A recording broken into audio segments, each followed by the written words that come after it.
safarkani ballaaran ee madaxweyne ku-xigeenka jamhuuriyadda Soomaaliland mudane Cabdiraxmaan Cabdullaahi Ismaaciil Saylici ku tagay gobolada Awdal iyo Gabiley ayaa waxa ujeedadiisu ahayd dardargelinta iyo u kuurgelidda mashruuca ballaaran ee GBLG-ga oo si fiican uga socda goboladaasi waxaana saaka arooryadii hore kulan ballaaran la yeeshay dhammaan maamulka gobolka Gabiley sida barasaabka gobolka Gabiley maayirka degmada Gabiley xildhibaanada golaha deegaanka ee degmada Gabiley iyo mas'uuliyiin kale waxaana mid uga warbixiyeen mas'uuliyiintan kala duwan ee gobolka Gabiley madaxweyne ku-xigeenka Soomaaliland waxyaabaha uu qabsoomay gobolka Gabiley ee kala duwan iyo waliba mashruucani ballaaran ee GBLG-ga deegaamada kala duwan uu ka hirgalay iyo waliba sida loogu baahan yahay in halkaasi laga sii wado waxaana sharaxaad dheeraad ka bixiyeen mashruucani GBLG-ga iyo sida loogu baahan yahay faa'iidooyinka kala duwan uu leeyahay waxaana markii uu shirkaasi ka soo baxay madaxweyne ku-xigeenka jamhuuriyadda Soomaaliland warbaahinta uga warbixiyay wixii shirkaasi ka soo baxay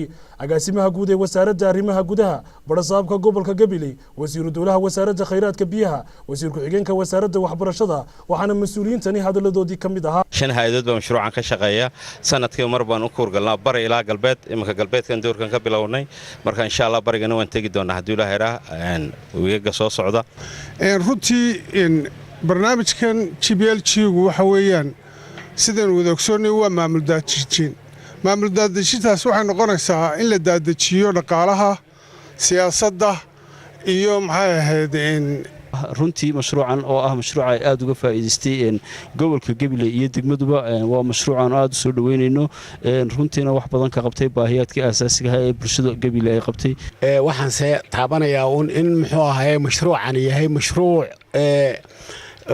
aaya weyn u leh dalka oo xaggii maskaxdii iyo xaggii dhaqaalihii iyo xaggii nadaafadii iyo wax walba ka dhisaya intaasi kadib madaxweyne ku-xigeenka jamhuuriyadda Soomaaliland Cabdiraxmaan Cabdullaahi Ismaaciil Saylici ayaa soo kormeeray dhismo ballaaran oo garoona kubadda cagta oo laga hirgeliyay degmada Gabiley gaar ahaan gobolkaasi waxaana garoonkani hirgelisay golaha deegaanka ee degmada Gabiley isla markaasina waxa loogu magac daray Mo Farah Stadium waxa halkaasi ka hadlay maayirka degmada Gabiley Maxamed Amiin Cumar Cabdi waxaanu sheegay in garoonkani uu yahay mid casri ah isla markaasina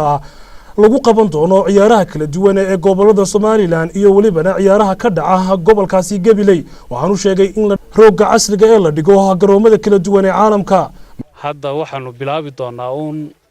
dhigista roogga oo runtii aad ugu mahad celinayno wasiirka maaliyadda Samsam Cabdi Aadan oo marka horeba roogga runtii garoonka naga caawisay wasaaradahan imikana dhigitaankiisi waxa weey naga caawisay madaxweyne ku-xigeenka jamhuuriyadda Soomaaliland Cabdiraxmaan Cabdullaahi Ismaaciil Saylici ayaa wuxuu aad ugu mahadnaqay golaha deegaanka ee degmada Gabiley iyo waliba mashruuca ballaaran ee ka socda degmada Gabiley isagoo sheegay in halkaasi laga sii wado runtii waxa muuqata in isbedel la taaban karo ku sameeyay mashruucu guud ahaan degmooyinka ilaa haddana kormeerka laba degmo runtii aad iyo aad baan ugu mahadnaqaynaa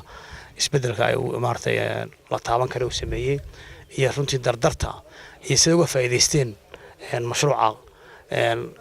xagga tababarada iyo xagga horumarka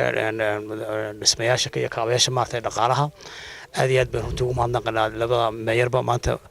aad waxaan gaar ahaan maanta ugu mahadnaqayaa meeyarka degmada Gabiley Mr. Amiin oo runtii intii mashruucan quseynaysa maahayna maayntii dakhligiisa gaarka ah ee degmada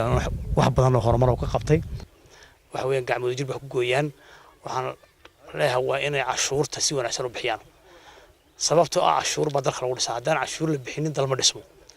waxa weeyaan reer Gabiley waxaan leeyahay waa inay cashuurta bixisaan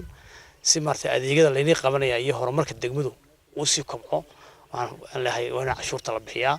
taday tabeeraha noqoto haday noqoto guryaha haday noqoto haday liisanada haday noqoto waa in dawladda aad wada shaqayn buuxda aad la sameeysan oo inta cashuurta walidigu waajibta maahine in ka badan ninkii ganacsaday dadkii hanti haystaan ay ka qayb qaataan horumarka socda maartay degmada ka socda ugu dambeyntii madaxweyne ku-xigeenka Soomaaliland ayaa wuxuu soo kormeeray beeraleyda kala duwan ee deegaanka Elgriseed waxaanu madaxweyne ku-xigeenka jamhuuriyadda Soomaaliland mid u soo maray beeraha si kala duwan oo ay ka soo go'aan saytuunka liin macaanta khudradda noocyada kala duwan oo loo iibgeeyo meelo ka mid ah dalka iyo dibadiisaba kormeerkani madaxweyne ku-xigeenka jamhuuriyadda Soomaaliland ku kala bixinayay gobolada galbeedka Soomaaliland ayaa wuxuu galay maalintiisii labaad وخضر محمد محمود يا عبد عمر جبريل telefishinka qaranka Somaliland xarunta gobolka Gabiley.